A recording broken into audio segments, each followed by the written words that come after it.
Oh, anong yung sinasabi natin dito, yung munggo. Ito munggo. Ayun, banat. Ito munggo, pag ito tuyo, pagka pinitas mo to sa umaga.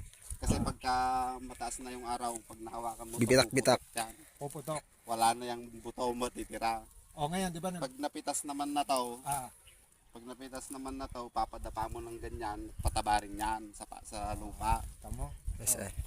Agree ako doon, agree. Ito ang malakas na pataba. Kahit mapapunta man sa palay yan, maganda pa. So sabi mo dati, alam mo sa palay, kung sisimula ka, budbud ka, kahit ganong kataas yun. Kahit na mataas yun or maliit siya, basta't nakatubo siya, pataba na siya. Oo. Ngayon may sinabi ka sa akin dati, tinatanong ka namin ni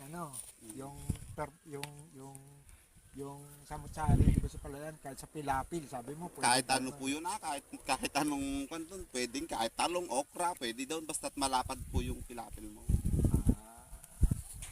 Okay, sige. So ganun ang gawin natin dito, gawa tayong patutuo dito. Kanya-kanya kayo, ikaw yung kaalaman mo rin, gawa tayo parang laro. Oo, sir. Siya yung gusto niya ituro, sige pakita mo muna, doon ka. Kanya-kanya tayo lugar. Oo, sir. Di ba? Para kung ano mas okay yun mas okay yun pagsama-sama natin. Sige. Maganda, Kuchan, natutuwa ako. Maganda.